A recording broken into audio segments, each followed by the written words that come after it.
Привет!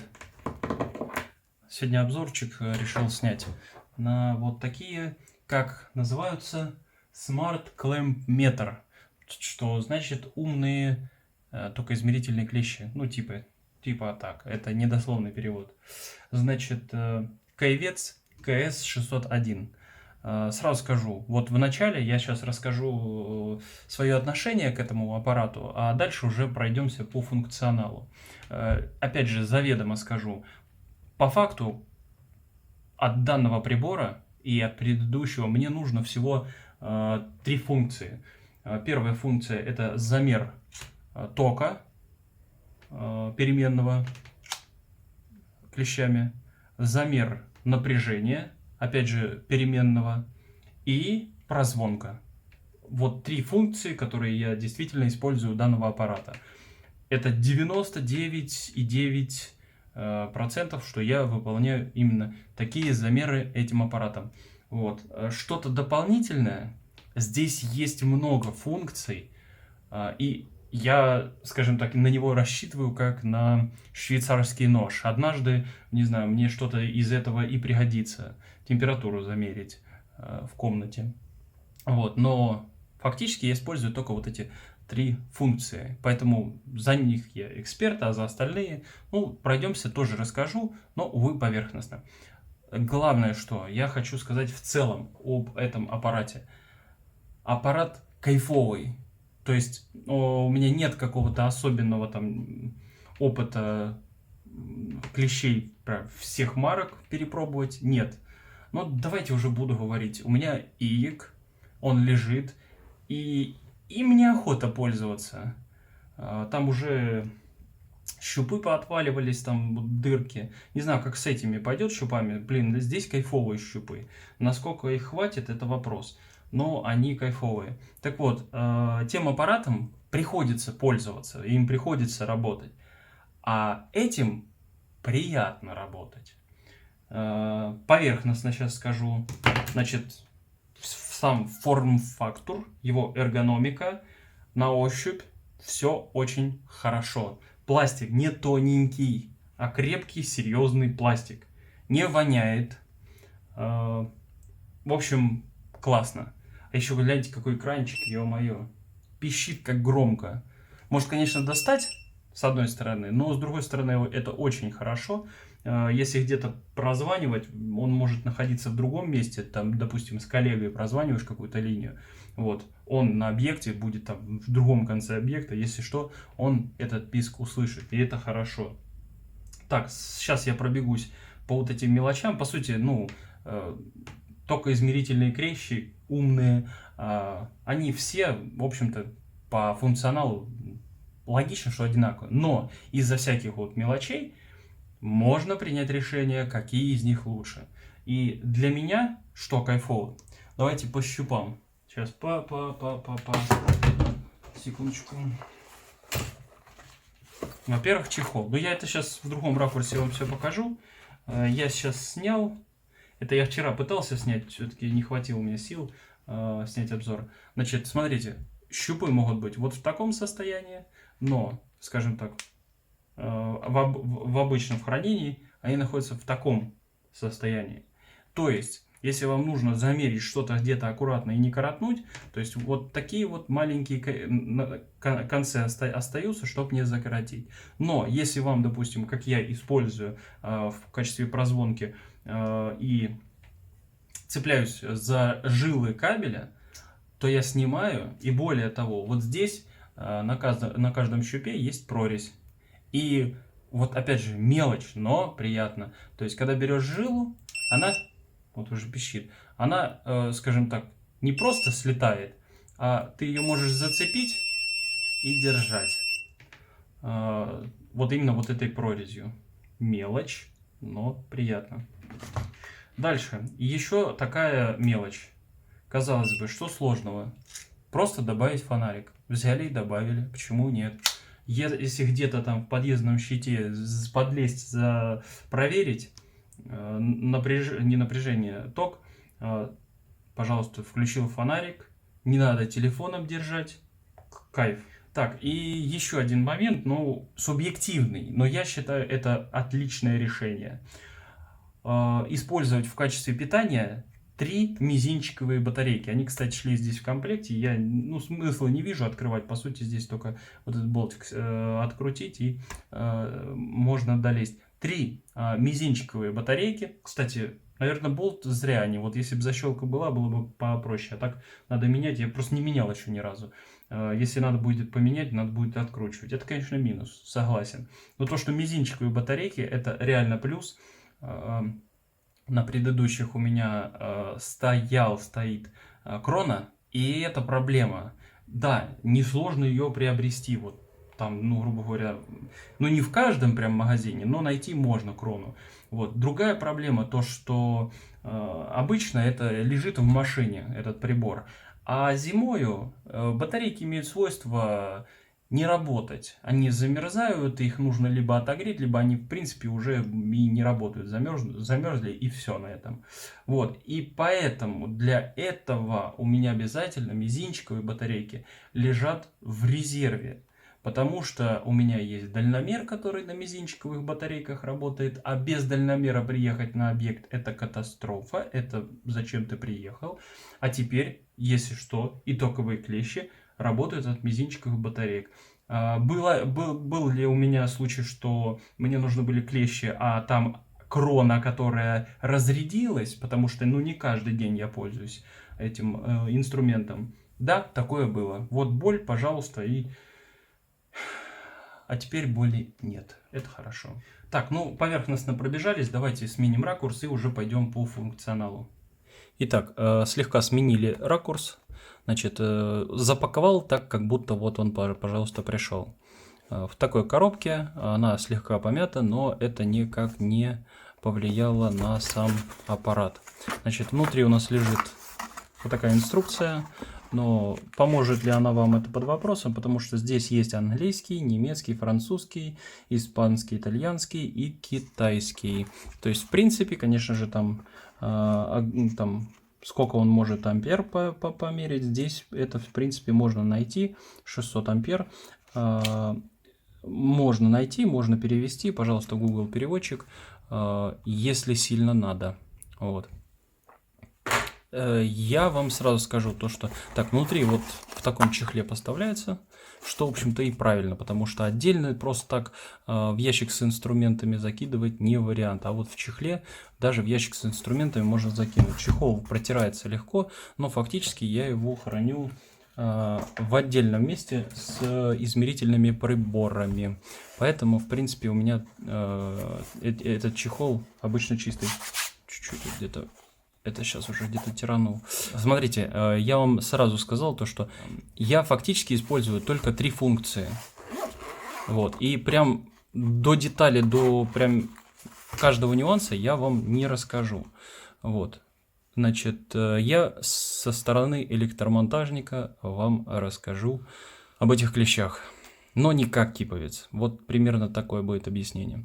Значит, открываем. Тут у нас что лежит? Щуп для измерения температуры. Еще 2 щупа основные. И сам аппарат.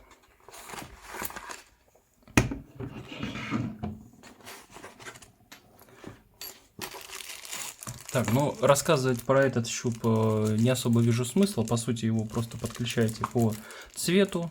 И выбирая нужную настройку, можно будет замерять вот этим щупом, вот здесь, как это, термопара, значит, можно замерять температуру. Я когда-то пиво варил, мне нужен был градусник, я вот такое дело использовал.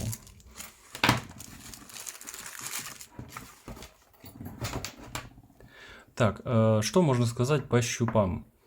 Я уже говорил, что вот здесь вот есть такие колпачки.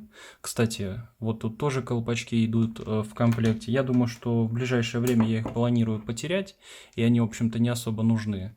Но то, что они есть изначально, это очень даже приятно. Что касается подключения щупов, в принципе, если вы перепутаете, тоже будет не критично, но зато вы тогда можете ошибиться, где подключать плюс, где подключать минус. Но здесь видно, вот получается, сюда подключается красный щуп, сюда уже логично подключается черный щуп. Так, чуть сменим ракурс, потому что дальше мы будем разбирать уже функционал. Для того, чтобы включить, нажимаем эту кнопочку, задерживаем, пикнуло. Сейчас идет момент, когда можно произвести настройки, а сейчас вот уже можно пользоваться. Сразу пробежимся, что здесь, какие обозначения, что здесь, что значит. Так, во-первых, это просто индикатор световой. При прозвонке он светится зеленым. Дальше сама кнопка. Здесь просто обозначение. Вот этот маркер обозначает, что клещи включены, скажем так, обычным методом, и они выключатся через, по-моему, 15 минут после включения. Если вам нужно, чтобы аппарат был включен и автоматически не выключался, чуть позже покажу, как нужно зажать, чтобы они, собственно говоря, не выключались по времени, а дожидались, пока вы их только выключите. Тут такое дело, уже на постобработке заметил, что профукал и не сказал, как их включить так, чтобы они не отключались спустя 15 минут. То есть вот здесь вот значок обозначает то, что они автоматически выключатся через определенное время после включения. Но, допустим, вам нужно, чтобы они работали и не выключались, вы там долго какие-то работы производите и не боитесь, что батарейки разрядятся. Значит, при включении, зажимая клавишу включения, также зажимаем кнопку автофунк и задерживаем. Все, вот здесь значка нету. Теперь они, получается, будут работать вплоть до того момента, пока они полностью не разрядятся. Да, и тоже в постобработке что-то я не нашел, где я рассказывал. Тут еще есть фонарик. Вот, казалось бы, мелочь, но очень приятная. То есть, если где-то залезть, померить, вот здесь есть кнопка. Нажимаем. Так, нет, ошибся. Задерживаем. И получается... светит. Довольно-таки хорошо светит фонарь. Он светит в направлении, где цепляться клещами, что, в общем-то, неплохо. Вот такой поток. Вот. Ну и что касается вот этой кнопки, это зафиксировать значение. То есть, если мы производим какие-то замеры, и чтобы можно было показывать, то есть, допустим, взяли... токовые клещи накинули на жилу, тут у нас показывает ток, допустим, там 6 ампер, мы нажимаем кнопку, и оно, получается, фиксирует эти показатели. Убираем клещи, эти показатели до сих пор будут на экране, для того, чтобы продемонстрировать, или просто чтобы самому не запоминать, чтобы здесь на дисплее было зафиксировано. Дальше на дисплее мы видим различные режимы для замеров. Здесь сейчас у нас указывается температура, она указывается в фаренгейтах. Чуть позже мы переключим, я покажу как. Написано автоматический режим, то есть сейчас в этом режиме 4 варианта, что он будет проверять. То есть не нужно выбирать, он автоматически поймет, что вам нужно от него. То есть, допустим, если мы, опять же, прозвонку, если зажмем крепко, то он прозванивает. Если мы сделаем, допустим, к пальцу прижмем, то он будет мерить сопротивление. То есть он автоматически. Если мы в розетку воткнем, то он будет показывать напряжение. Если мы здесь бы жилу пропустили, то он бы замерял токи. Дальше. Здесь еще 3 кнопки. Основная — это выбор функции. Вот, слева дополнительная клавиша для уточнения, что именно в определенной из функций нужно сделать, так же как и справа. Эта кнопка. Должен заметить, что вот в автоматическом режиме есть задержка. Опять же, вот, допустим, та же прозвонка. Понадобится некоторое время. Ну, то есть довольно-таки какой-то там до секунды может думать, что именно от нее хотят. А если, допустим, сразу выбрать прозвонку, то прозвонка отрабатывает моментально. Еще что хотел бы сказать по самому дисплею. Дисплей достаточно яркий, и у меня не было таких моментов, чтобы его яркости было недостаточно, чтобы увидеть показатели. Достаточно яркий, хорошо все различимо. Теперь давайте по функциям. Выбираем нам нужную функцию, начнем с стоков. Как я уже сказал, можно с помощью клещей.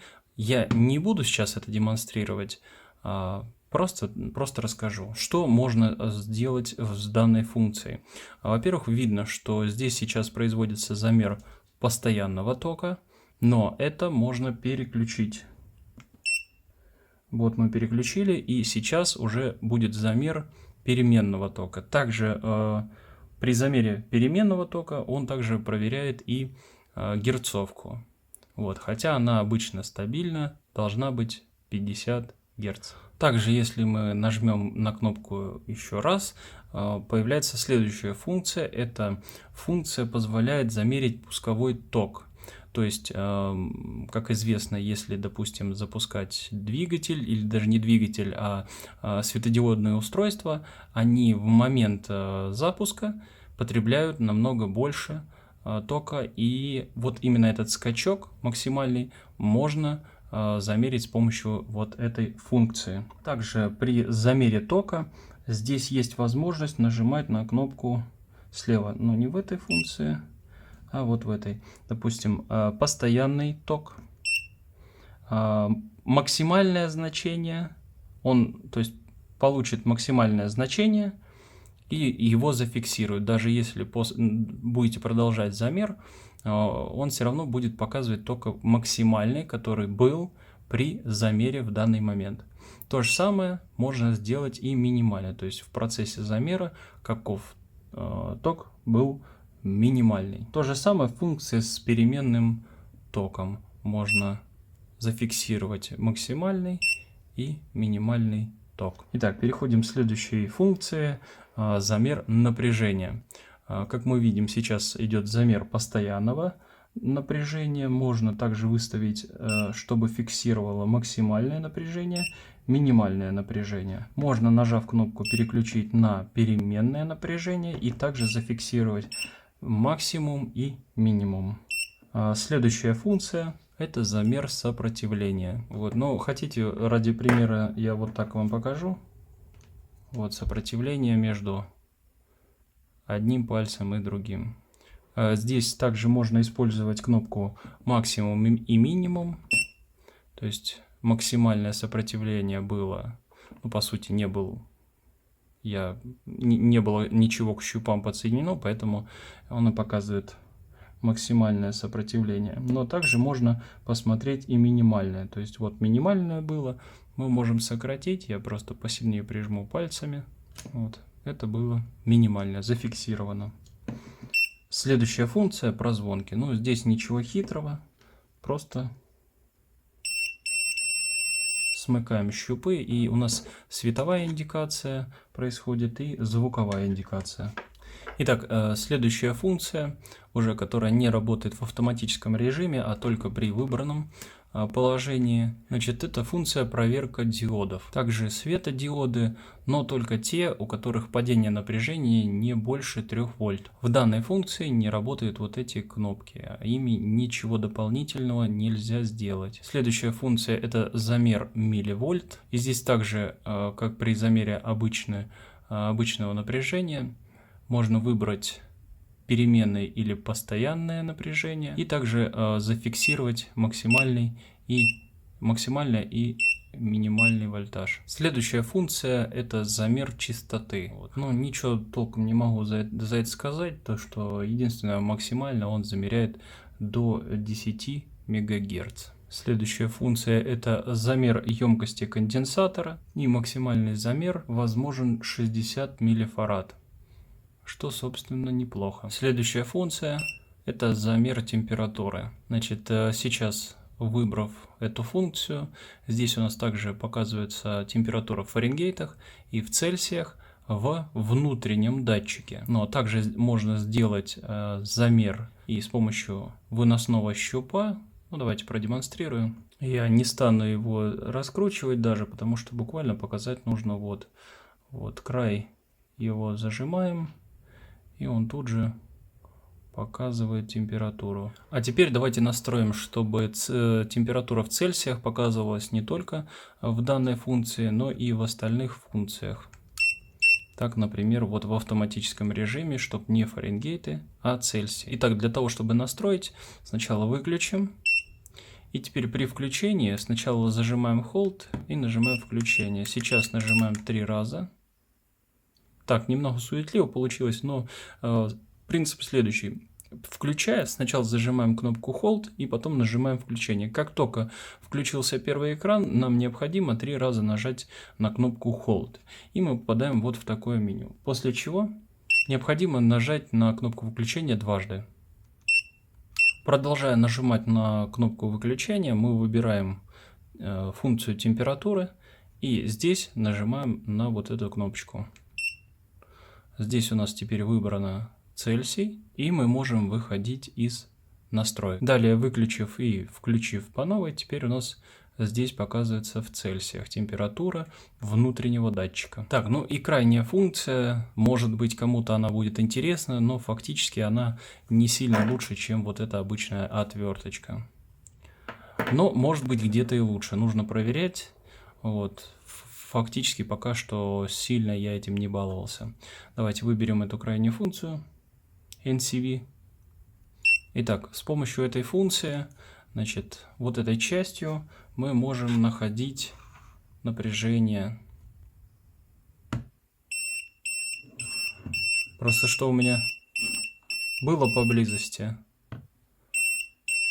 вот, на том и показываю. А так он будет, в принципе, и на обычном проводе показывать. Но также в этой функции, нажав на кнопочку, можно подцепить сюда щуп и уже щупом находить фазу.